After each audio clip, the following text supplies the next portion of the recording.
Welcome to Making the Rounds, a podcast by the American Medical Association. In this episode, we continue our Meet Your Match series with guest Chantal Young, PhD, Director of Medical Student Wellbeing and Director of the Office of Wellbeing at Keck School of Medicine, University of Southern California. In today's episode, she'll share ways that you can take care of yourself during the long wait anticipating Match Day. Here's AMA Senior News Writer Brendan Murphy. Hello, and welcome to Meet Your Match on Making the Rounds, a podcast by the American Medical Association. I'm Brendan Murphy, Senior News Writer at AMA. Today we're going to talk about that painful and arduous waiting that happens between submitting your rank order list and waiting to hear back on Match Day. Our guest today is Chantal Young, who will be sharing with you how you can maintain wellness during that wait. Dr. Young is Director of Medical Student Wellbeing and Director of the Office of Wellbeing at Keck School of Medicine of the University of Southern California. Thank you so much for joining me today, Dr. Young. Brendan, thank you for having me. It's so nice to see you again.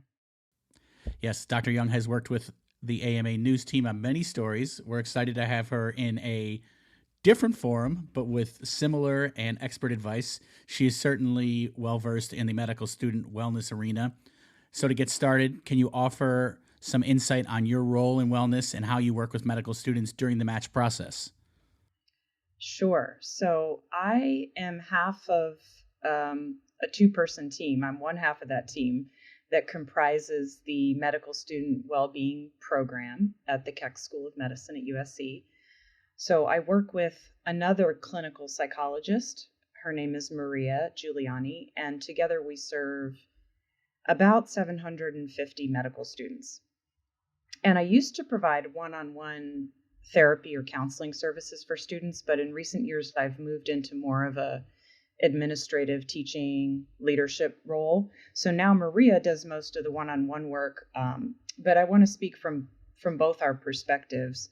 So from my sort of bird's eye leadership perspective, I'm working to advocate for systems changes to our curriculum, our policies and procedures to try to make medical school a more sane and humane experience. And then Maria's perspective is in more intimate settings with students where they really open up emotionally about what med school is really like. So we're working from both ends to improve the student experience.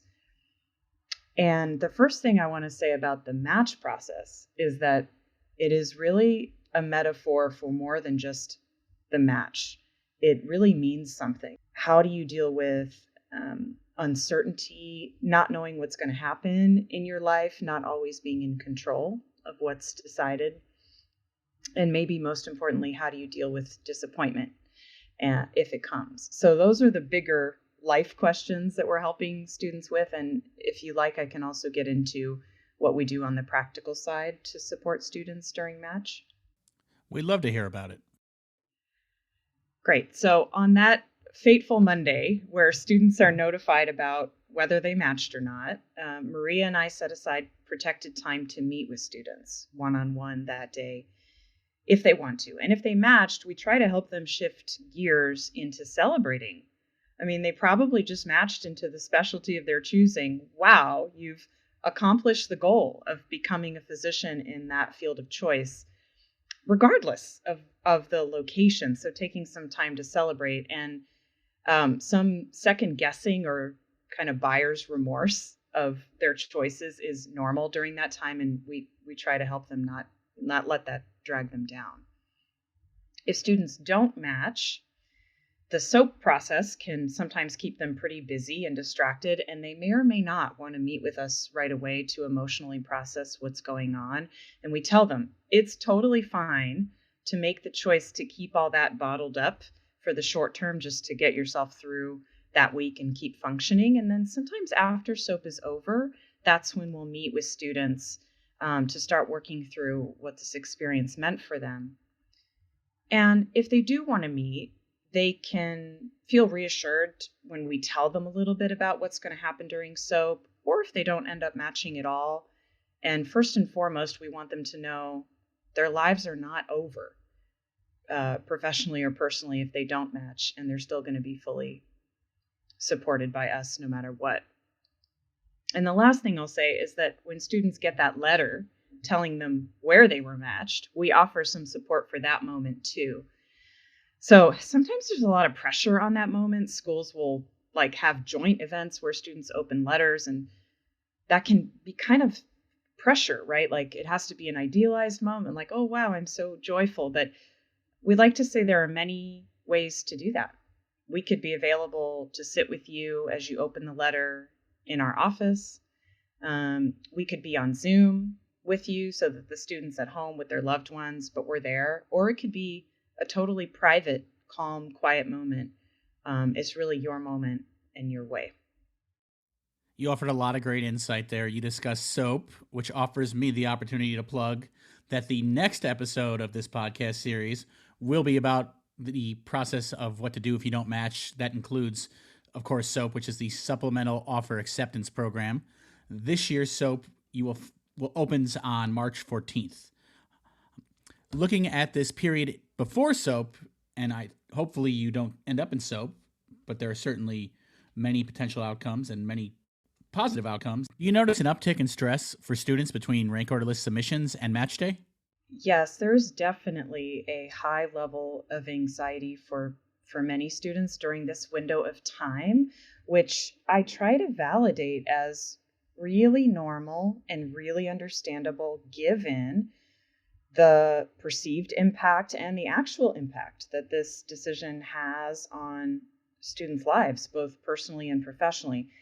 And I've noticed that sometimes the anxiety about the rank order itself seems to be rooted in the fact that there may be no perfect way to do the ranking. I mean, sometimes there are just competing pros and cons. There's no one perfect site. Maybe students are just not 100% sure which path they want to take. Or maybe they do really want one site in particular and then are worrying that they won't get that site. But there's just kind of an uncertainty about it all that makes students uncomfortable. You know, many of us in academic medicine are used to feeling in control and being very intentional with what we decide. And then as we get a little closer to match day, I notice the anxiety increases then too, because it's hard to wait and not be able to do anything after hitting that submit button, especially for those of us who are kind of doers. And on a serious note, you know, the sense of powerlessness that comes in this time can be especially challenging if students have a history of trauma or feeling stuck and trapped in relationships or situations. And it's also hard for students who have just really tightly scheduled themselves for years and then might have some difficulty with the lack of structure, all the free time. Feelings that we avoid for years can come up during those periods. So we're there to support them through that. So what do you do? How do you recommend students pass this time without obsessing about this major life event on the forefront? Yeah, so once you press submit on that list, you are done. You get to release all sense of responsibility over this process. And for a small window of time, you actually get a break, like a true break from medical school where nothing is required of you. That is precious time. So, you know, spend it worrying if you need to, but you might also start a journal, start a fitness routine that you want to carry into residency, go out and socialize, maybe explore the city that you live in that you might be leaving for residency. This is a time when there's nothing to do, so go out and enjoy your life. And in particular, I like to suggest that students do things for other people during this time. So be of service, become a mentor for a younger medical student.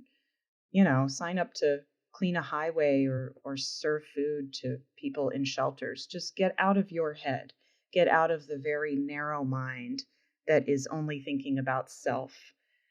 And if you can, get out of the med school bubble and spend time with other people, other activities, other locations that are not in medicine. It just helps us remember there's a whole world out there. And it's okay to ask your colleagues to discuss or not discuss, match, whatever you need at the time. And organizing something for your classmates too, like a hike or an outing, can feel good because it can feel like a very competitive time. And so being inclusive and collaborative rather than competitive can be a real relief. There is just a measure of anxiety that comes with this process. There's certainly going to be a measure of anxiety when things have left your control. Do you just recommend that there's a part of that is accepting the anxiety is there? Yes, I think you just said that so well. I think students and all of us do have to radically accept that there are times in our lives that are just challenging and scary.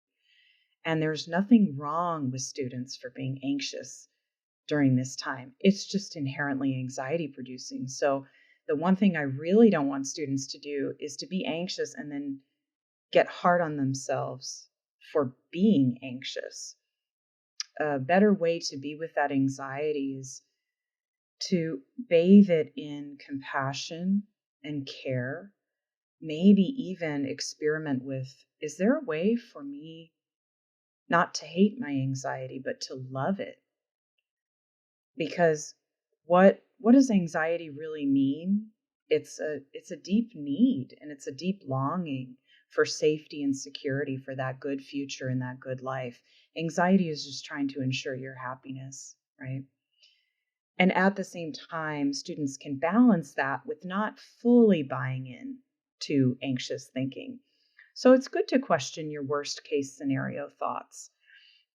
I find often in my life that I will feel like there's a sense of impending doom, and then everything turns out fine, right? So most of the things I have spent time worrying about never come to pass. And then different things do happen that I could have never anticipated. So I try to help students sit with their fears of failing, of disappointing other people, of feeling shame for not getting what they wanted, and to redirect those fears and use that energy to do something good for themselves.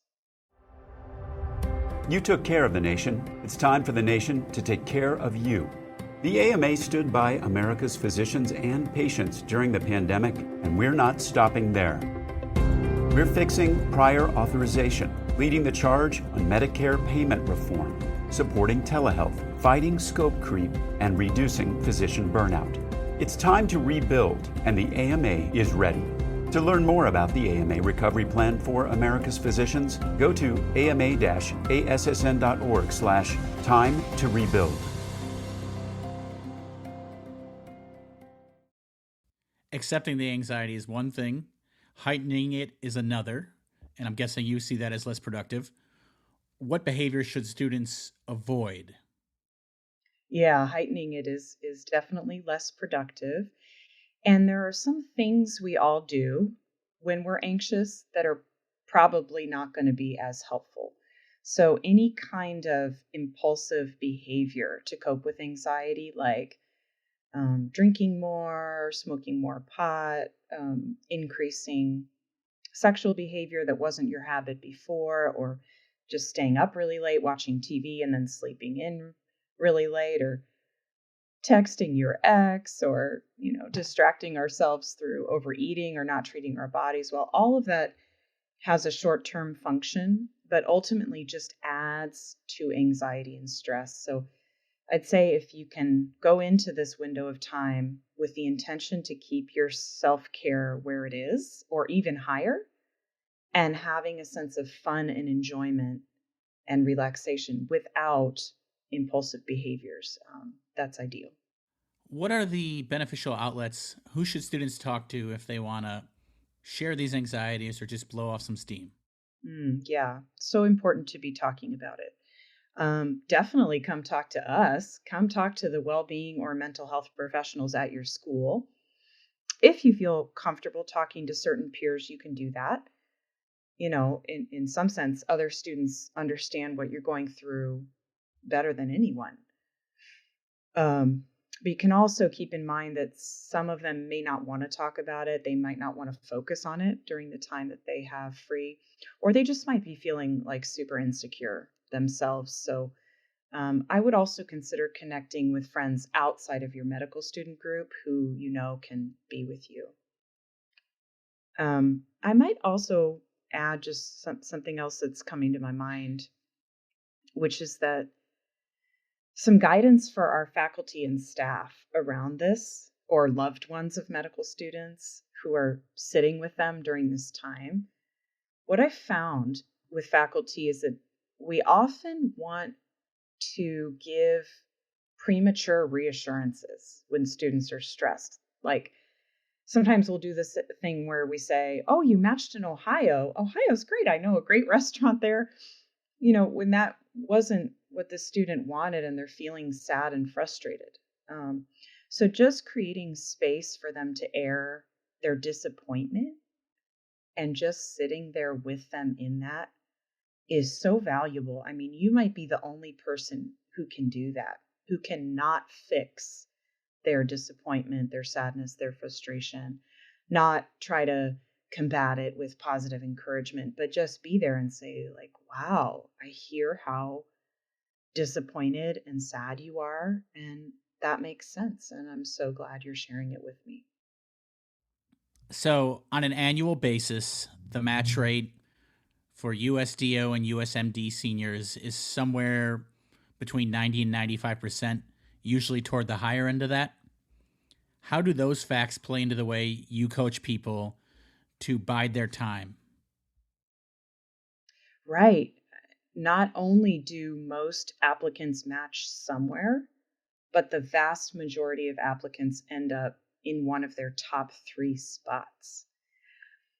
And it can be reassuring to remember that. So sometimes I do say it to students, but at the same time, a lot of our students are perfectionists and high achievers. So we actually try to limit particular expectations because it can make it seem like anything less would be a failure, right? So what we actually encourage students to do is to be open to all potential matches and to discover kind of hidden possibilities, hidden gems in each match that it might have to offer. And we also try to help them sit with the idea of failing at something, at anything, whether it's match or anything else in their professional life or their personal life, and work with them on what kind of person do you want to be when you are faced with disappointment, both internally and externally. How would you like to respond? However unlikely, applicants do go unmatched. What do you tell students when that happens for them? Yeah, so it does happen. And first and foremost, students need to allow themselves time and space to grieve. That is a big disappointment and a big loss. And I would say just to be exceedingly gentle with yourself, seek positive support from people make you feel safe and not judged. And that's also the time to go ahead and reach out to your school's resources if you haven't already. When students haven't matched, they should watch out for shame or blame, or any kind of maladaptive coping that might want to come up during that time period. And certainly if you have any feelings of hopelessness, that's when you want to talk to a professional. We are also at Keck working with student affairs faculty and staff to become more comfortable with that grief and loss themselves, so they can be present with non-matched students in that time of need. And again, kind of not try to fix the situation with platitudes. Once students have moved through that initial grief and shock period, what they can start to remember is that this actually is not the worst thing that can happen. This is not life or death. This is not their physical health or well-being. They can reflect on other times that they haven't met goals or were faced with disappointment, and how did they deal with that then? What did you learn through that experience? And, maybe looking into the future, what is your future self 10, 20 years from now going to have to say about the fact that you didn't match? We try to help students determine who's going to be helpful to talk to about not matching and who isn't, so they can kind of draft almost potential conversations with their family, their friends, but also faculty, mentors, classmates to share that they didn't match, because often students are really anxiety ridden just about sharing the news. And then students can ask up front for what's going to be helpful from their audience and what isn't. Students can focus on taking on a new goal, whether it's communicating with their SOAP contacts, exploring new options, looking at a research year. But one really lovely thing we try to do is connect students to other students, residents, physicians who also didn't match, so they can kind of see that evidence and reassurance that it really can turn out just fine in the end, even if there's this bump in the road. You mentioned drafting a list of who is helpful to talk to and some of the people that are helpful. Who isn't helpful to talk to? So I think who isn't helpful to talk to is going to differ for every student. For some students, actually talking to their family may be less helpful than they wish it were. Sometimes students come from cultural and family backgrounds where there's a tremendous amount of pressure to match. And sometimes families and communities don't understand the ins and outs of the SOAP process, or the fact that you can just attempt to match the following year and, life is not over. So if it's the case that talking to your family might actually not be helpful, we can work with students on how to communicate the news to them in a way that does not open the door for future conversation in that moment. We do recommend that students try to talk to some of their peers. Sometimes students feel so much shame that they don't want to say a word to anyone, and that really is not a good long-term plan. However, students can think about which of their peers are going to be encouraging and motivating and not make a bigger deal out of it than it needs to be, but also the people who will get that it is a moment of tremendous disappointment. And then students can also think about which faculty mentors are and are not helpful for them to talk to. Again, at that stage, you want someone who's going to be encouraging.